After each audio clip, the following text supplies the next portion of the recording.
Bonjour Babacar, bonjour à toutes et à tous. Accrochage entre le commissaire de la police de Guinaw Rail et un malfaiteur. Les deux sont gravement blessés et acheminés à l'hôpital par les sapeurs-pompiers. Fermeture annoncée du stade de Mbaké. Le site pourrait être affecté. La communauté mouride, le khalife général, était en visite hier sur les lieux. L'ODCAV de Mbaké réagit. Selon son président, Serigne Mountakha Mbaké n'a jamais exigé la délocalisation du stade. Le collectif des victimes de la cité Tobago se rappelle au bon souvenir des autorités 3 ans après la démolition de leur maison.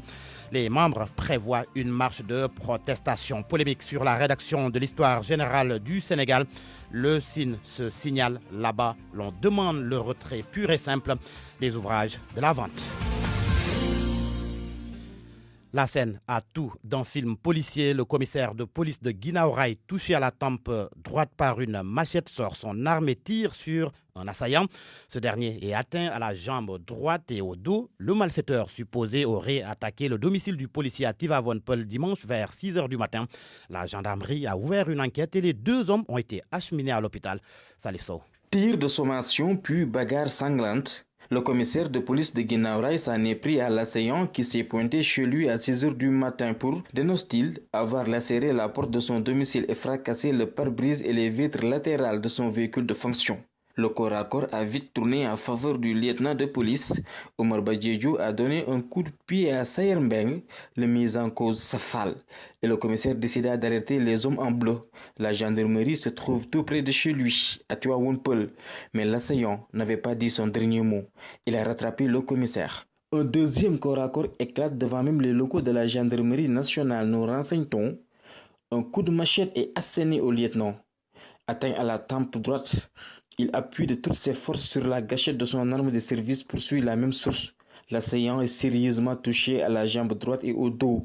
Finalement, tous les deux ont été acheminés à l'hôpital par les sapeurs-pompiers.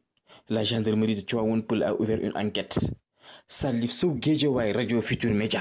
À 7 h 2 minutes, le stade de Mbaké pourrait bientôt être fermé. La doléance du khalife général des Mourides a trouvé écho favorable chez le maire de la commune. Serigne Mountakha Mbaké était en visite hier sur les lieux. Marema Diop. Une vieille doléance des autorités religieuses de la commune de Mbaké, la fermeture du stade olympique pour des raisons religieuses et culturelles. La visite de Serigne Mountakha Mbaké était donc l'occasion pour ces dignitaires religieux de réitérer leurs demandes. Serigne Moustapha Ndiaté Mbaké, porte-parole du jour. C'est la première maison du khalife dès son arrivée dans la ville. Le cimetière que tu vois là, c'est là où sont inhumés Serigne Mbaké mort et Serigne Bousso. Il n'est pas normal qu'on ait un lieu de loisirs tout près. C'est ici à Mbaké que Serigne Touba a été accueilli. Le khalife général des Mourides, Serigne Mountakha Mbaké, rassure.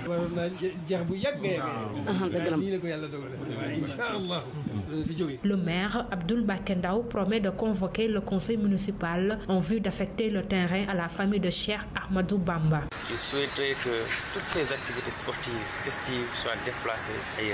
Je connais la nature juridique du terrain, donc je vais convoquer en urgence une réunion du conseil municipal, une délibération d'abord. Le chef religieux a effectué une visite dans les différents mausolées des descendants du fondateur du mouridisme, Marema Diop, Mbaké, RFM. La réaction de l'ODCAV de Mbaké, selon son président, le khalife des Mourides n'a jamais exigé la délocalisation du stade comme annoncé. Par conséquent, la programmation des rencontres va se poursuivre.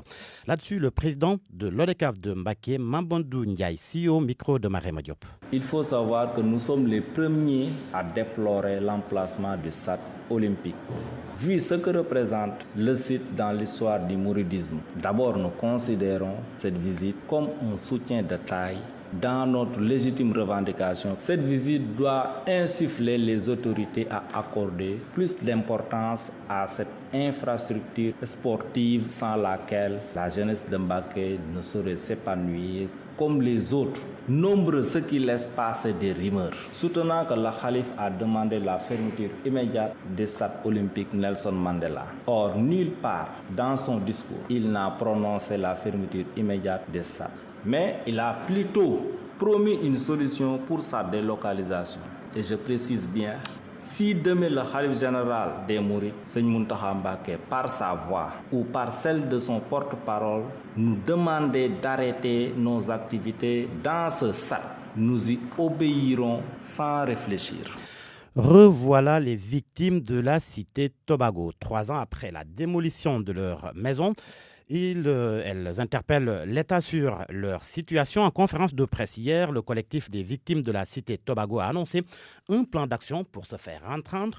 Une marche de protestation est prévue très prochainement. Le porte-parole du collectif, Youssouf Niang.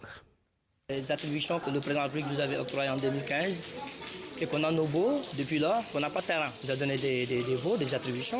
On paye des réservants de 2018, les réservants de 2019 et malheureusement on n'a pas de terrain. Et c'est une forme d'arnaque parce que là les terrains sont assiégés par des militaires sous prétexte que le président de la République les a confié le terrain. Bon, pire encore, le site de Ngor, le site de Yoff. Le site de Yoff aujourd'hui, on nous a défait le site de Yoff, attribué à d'autres gens. Son Excellence Monsieur le Président, qui attribue des terrains et que depuis lors, les gens ils sont malades, ils vieillissent, ils n'ont plus d'argent. C'est une détresse. On est décidé à mettre fin à cette affaire. Soit qu'on ait des terrains, qu'on n'ait pas. Mais on ne peut pas comprendre qu'on est attributaire de parcelles, qu'on a un no-go, qu'on paye des redevances depuis 2 ans de suite, l'État encaisse des centaines de millions, ne reste que sur ça et qu'on n'ait pas de terrain. Et voilà, ce jeu-là, il faut l'arrêter. On va marcher, on va tous les jours prendre la presse et dénoncer cet acte. Des autorités qui n'ont pas de parole, voilà, qui ne respectent jamais rien. Ce présumé détournement de deniers publics et de confection de faux tickets du Trésor dans la commune de Kafountine, c'est dans le sud du pays. Le procureur de Ziguinchor a ordonné l'ouverture d'une enquête. L'affaire a éclaté un an après une marche organisée par des conseillers de la commune pour exiger la lumière sur la gestion dans la délivrance des quittances au quai de pêche de Kafountine. Plus de détails avec Lamine Ba. Le présumé scandale a refait surface suite à une plainte déposée par un des conseillers auprès du procureur, accusant le maire de Kafountine et certains de ses proches conseillers de se livrer à la confection depuis 2015 de fausses quittances du Trésor et d'empocher des sommes d'argent de façon illégale. Le procureur de Ziguinchor, saisi de la plainte, a ordonné l'ouverture d'une enquête pour en savoir davantage sur ces accusations portées contre le maire et qui alimentent le débat dans la commune de Kafountine depuis plus d'1 an maintenant. C'est ainsi que le conseiller, auteur de la plainte, ainsi que le maire et 2 autres personnes dans l'entourage administratif de l'édile de Kafountine ont été auditionnés par les hommes en bleu de la brigade du Loulou en charge de mener l'enquête. Dans cette affaire, le maire de Kafountine, envahi par les accusations de certains conseillers, s'est toujours défendu d'être mêlé à toute malversation du genre. Victor Diatta, répondant à l'époque à ceux qui l'accusent d'avoir encaissé au moins 128 millions dans la délivrance de fausses quittances au niveau du quai de pêche de Kafountine, avait même annoncé une plainte contre ses détracteurs, estimant que c'était des agissements à mettre sur le compte de l'adversité politique. Mais celle-ci n'aurait jamais atterri sur la table du procureur. Le principal plaignant, soutenu par une bonne frange des conseillers de la commune de Kafountine, réclame à ce que la lumière soit faite. Peut-être que l'opportunité se présente enfin pour tirer cette affaire au clair. Lamine Ba, Ziguinchor, Radio Futur Média. RFM, partout, tout le temps. Direction Fatick, là-bas, on exige le retrait de la vente de l'ouvrage consacré à l'histoire générale du Sénégal. À Fatick, des populations estiment que le livre n'a pas beaucoup mis en exergue l'histoire du Sine. Sur les 752 pages, seules 3 sont consacrées à l'histoire du Sine et beaucoup d'erreurs ont été faites dans cette partie. Aminata Goudiaby. Ces fils du Sine sont catégoriques. La vente de l'ouvrage consacré à l'histoire générale du Sénégal doit être suspendue. Le livre, selon eux, a tronqué l'histoire du Sine, ce qu'ils considèrent comme un manque de considération. Souleymane Gom et Boucar Diouf sont les porte-parole. On ne peut pas comprendre que cet ouvrage qui compte 752 pages, que 3 pages uniquement soient consacrées à l'histoire du Sine. Sur 29 pages, on expose les rois du Saloum. Mais le Sine a eu 57 rois. Et pourtant, aucun de ces rois n'a été présenté dans cet ouvrage. Ils sont de la famille de Boursine, de Bissik Touré, des Diaraf ou encore d'Amokodou Ndiaye. À l'unanimité, ils ont contesté la façon dont la bataille de Fandane qui a opposé Boursine Famak et Maba Diakhouba a été relatée par le professeur Iba Der Thiam et ses collaborateurs. Boucar Diouf. Dans le livre, on n'a consacré que 7 lignes à cette bataille avec des erreurs monumentales. L'armée de Maba est arrivée aussi le 16 juillet et c'est le lendemain 17 que la bataille a eu lieu à Fandane. Et là, dans l'ouvrage, ils ont mentionné la date du 18 juillet 1867. Ils ont dit que la bataille avait pour cause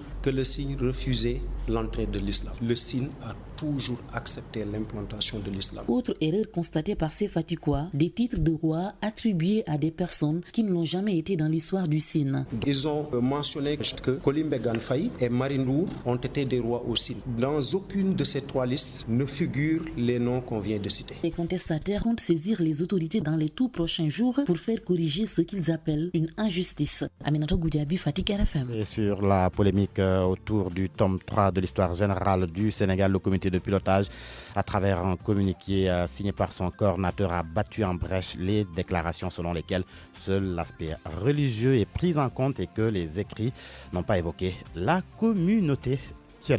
Décidément, Georges Détidiop. Merci, c'était le journal 7h10, les titres sport, Cheikh Tidiane Diagne. L'équipe nationale locale de foot a livré hier son dernier match de préparation avant de croiser la Guinée en aller-retour pour une qualification au championnat d'Afrique des Nations. Hier à Abidjan, le Sénégal a largement dominé la Côte d'Ivoire 3-0. Philippe Kenny, Babacar Seck et Junior Bouli Sambou ont scoré pour le Sénégal en août dernier. Les Lions locaux avaient battu la Gambie sur le score de 2-0. On a parlé aussi des Sénégalais qui sont illustrés dans les différents championnats. Salif Sané a scoré en Allemagne pour son club Schalke 04, mais aussi il faudra surtout retenir que Diao Baldé Keita avec l'AS Monaco a scoré, mais cela n'a pas suffi puisque son équipe AS Monaco a finalement perdu face à l'Olympique de Marseille sur le score de 4-3. Cher Tidiane Diagne, merci. Bonjour Abdoulaye Cissé. Bonjour Babacar. À tout à l'heure pour votre chronique comme tous les lundis sur RFM Matin. Et notre invité à 7h40, Lansana Gagny Sakho, le directeur de l'ONAS, l'Office national de l'assainissement.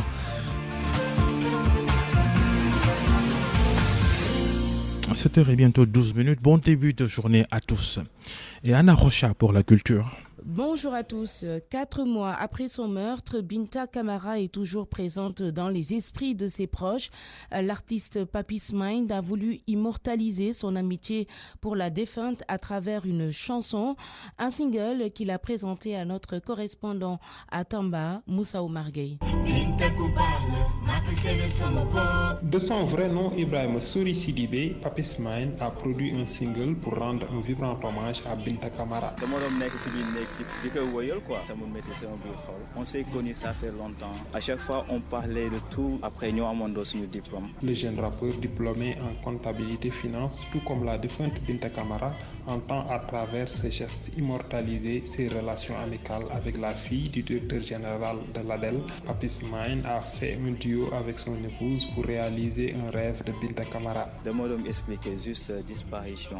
Deuxième couplet, de moi, expliquer Bahayam. Elle accompagnait son père dans sa vie politique, voulait gérer les biens de sa maman, tout ça, quoi. Parce que Binta, à chaque fois, elle me disait, madame, puisque madame, bon, c'est musique de image Binta rire. Ibrahim Souri Sidibé a comme source d'inspiration la petite enfance, d'où la création d'un concept dénommé Khalay Mind. C'est mon philosophie de me consacrer sur les enfants. Bon, actuellement, définitivement 900. Il s'est taillé la part du lion lors du concours Sargal Hip Hop de la culture urbaine Ibuprot Tambacounda.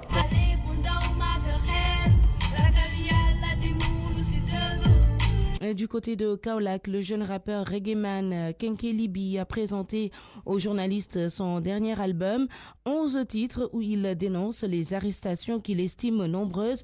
L'artiste déplore par ailleurs l'absence des dignitaires religieux dans les programmes scolaires sénégalais. Ibrahima Diamé a assisté à sa conférence de presse.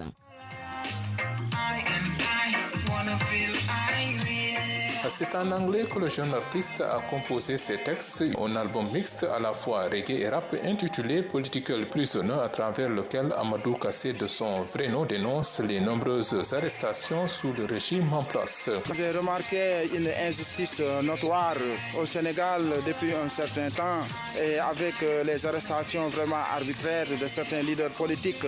Voilà, il y a M. Adam Gaye et il y a Guy Marius Sagna qui vient d'être libéré. La liste est longue. Entre autres thèmes développés dans cet album de 11 titres, il y a l'immigration clandestine et l'amour. L'artiste a aussi déploré ce qu'il considère comme une négligence des figures religieuses dans le programme scolaire. C'est Ahmadou Bamba de Mampagnas qui nous a légué des valeurs. On nous enseigne toujours Baudelaire, on connaît tous Nietzsche, mais voir un texte de c'est Ahmadou Bamba à l'école, c'est toujours un combat. Amadou Kassé, nom à l'état civil, est originaire de Kaolack. Après l'université de Dakar, il s'est envolé vers l'étranger où il a fait 25 ans avant de rentrer au pays natal. Merci d'avoir suivi. À demain pour d'autres actualités culturelles dans RFM Matin. Merci Anna Rocha. RFM Matin, l'émission qui réveille le Sénégal. À 7h15, nous accueillons Abdoulaye Cissé pour sa chronique du lundi. Les dernières actualités vous inspirent cette semaine. Que c'est commode de faire semblant d'avoir trouvé une solution à la crise du foulard à l'institution Sainte-Jeanne d'Arc. On a tellement joué à se faire peur, à entretenir une sorte de tension artificielle dans le pays pour un épiphénomène, qu'on arrive à se convaincre que c'est l'accord du siècle, telle une résolution des Nations Unies pour sceller la paix entre Israël et Palestine. On peut vraiment s'estimer heureux ici de n'avoir pas certains problèmes d'autres pays, au point d'avoir le temps de s'en créer des mini problèmes. Si c'est pour s'exercer à la résolution de crise, genre faire une simulation sur les cas pratiques avant que ne survienne la vraie grosse crise qui va déchirer notre société, on peut comprendre. Mais finalement, avoir la façon laborieuse dont cette affaire est gérée avec à la clé une résolution qui ne satisfait personne, on peut craindre quand surviendra la bourrasque sociétale. Il n'y a tellement rien dans cet accord que la minute établie par le cabinet ministériel met en avant dans son communiqué les 8 heures de négociations nocturnes pour une entente à minima et à l'arraché paraphée, tenez-vous bien, à 1h30 du matin. La dramaturgie ministérielle crut bon d'ailleurs de nous apprendre que les négociations ont eu lieu à Diamniadio, un coin perdu du pays. Appréciez l'esprit de sacrifice des protagonistes qui sont allés à Canossa pour sauver le pays. Tout va bien. La cohésion nationale est préservée. Grand merci Seigneur. On aurait pu ajouter pince sans rire que le ministre n'a pas dormi à la suite puisqu'il lui fallait présenter son accord de cessez-le-feu le matin en conseil des ministres. Non, soyons sérieux. Qui peut croire que cette crise, c'était juste une affaire de taille de foulard? Je me demande qui dans cette réunion tenait la calculatrice tel un épicier pour déterminer le nombre de yards au-delà duquel le foulard serait voué aux gémonies et finir sur le bûcher tel l'héroïne Jeanne d'Arc. Cet accord est une farce et le ministre de l'Éducation nationale qui s'en gargarise ne rend vraiment pas service à la République. Déjà, énoncer qu'un accord est trouvé pour les 22 élèves voilés est un déni de droit pour tout autre élève qui éprouverait demain le désir ou le besoin de mettre le voile. On lui dira que son cas n'est pas prévu par l'accord. Ça alors. Et moi qui suis hindou de confession sikh, que fait-on de mon fils dont le foulard dépasse le plus haut des bonnets? Que fait-on demain avec le fils du coopérant Touareg ou diplomate du Niger dont le fils veut mettre la kala traditionnelle des gens du désert? Que fait-on surtout de l'enfant du fonctionnaire de l'État d'Israël qui va accueillir le Shabbat du samedi comme il se doit et mettre sa kippa le vendredi? Faudrait peut-être lui donner le diamètre réglementaire de son bonnet. Un accord, on le fait avec les acteurs d'un conflit dès lors. Il n'est pas étonnant que les familles réservent leurs décisions pour n'avoir pas pris part à ce conclave nocturne qui a ignoré tout de leurs préoccupations. Dans cette affaire, soit l'institution Sainte-Jeanne d'Arc est dans son droit d'interdire les signes distinctifs religieux dans son espace, on le conforte, n'en déplaise aux familles et à l'opinion en général.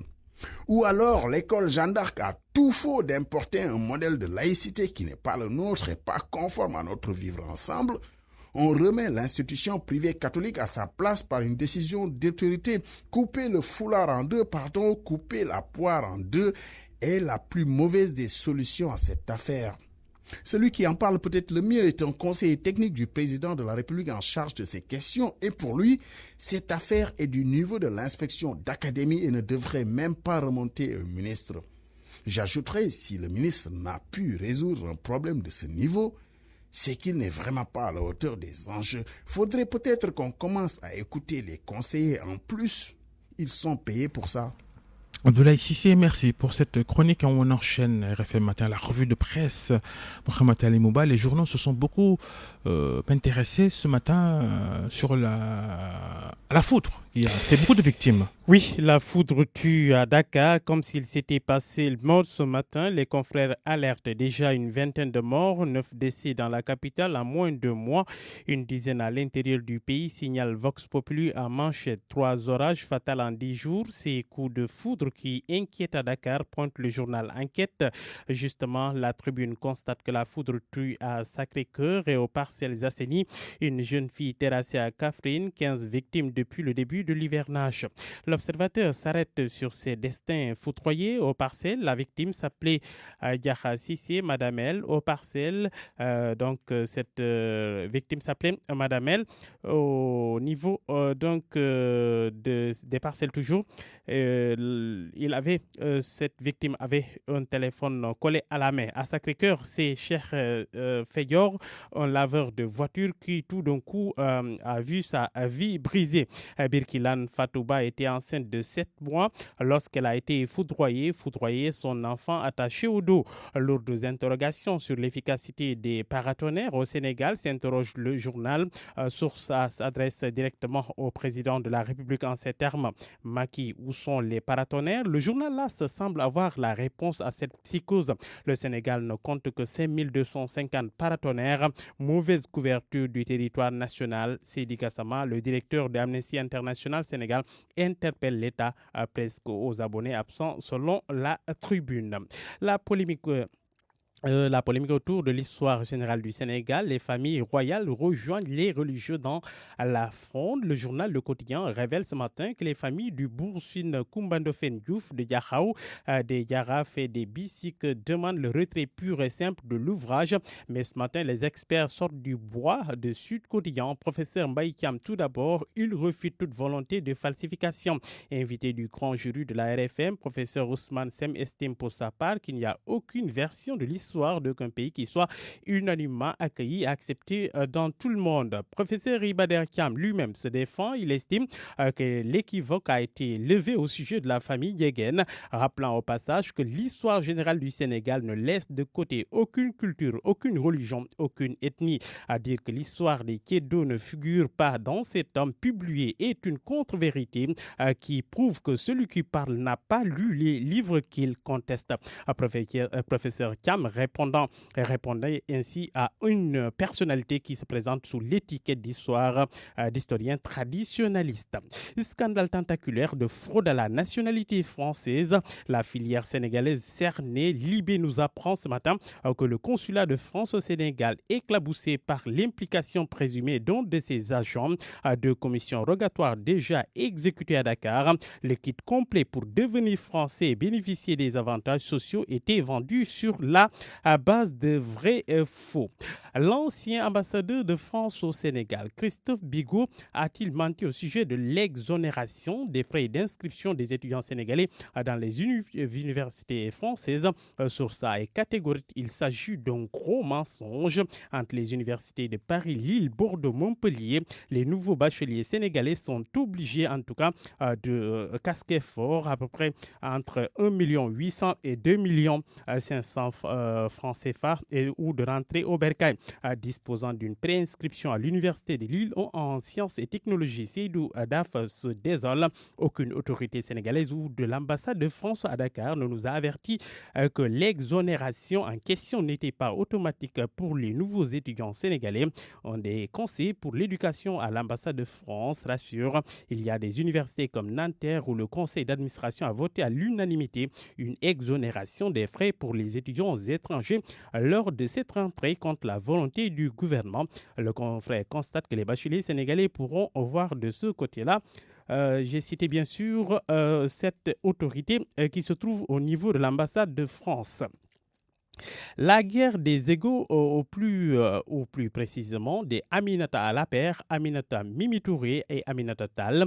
Le journal Les Échos s'en fait écho. Le confrère constate que des proches de Mimi ruent dans les brancards. Aminata Tal ferait mieux de se taire. Les règles de bonne gestion n'ont jamais été sans fort partout où elle est passée. Momar Talandoy, ex-conseiller technique d'Aminata Tal, le conseiller plein. Aminata Touré a recruté des conseillers dans toutes les villes pour préparer 2024. 2024. Mimi Touré a recruté 50 conseillers spéciaux sans compter les chargés de mission et d'autres.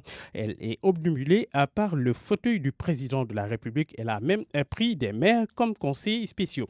Et puis, dans Mbacké, donc le khalife général, à Mbacké, le khalife général des Mourides exige la délocalisation du stade de Mandela en cause le positionnement géographique donc de l'infrastructure par rapport au lieu de naissance de Cheikh Ahmadou Bamba à la mosquée de Mbacké Khewar et au cimetière de Boussobé. Le journal Observateur nous dit que le stade Nelson Mandela fonctionnel depuis 1998 et niché dans le quartier Mbacké Khewar. Il a fait l'objet de plusieurs complaintes de la famille de Serigne Mamor Diarra Mbacké déplorant l'organisation d'activités folkloriques. La mairie donc promet de exécuté. Matarba, le ministre des Sports, dit que c'est à la mairie justement de Mbacké de prendre en charge la question Babacar.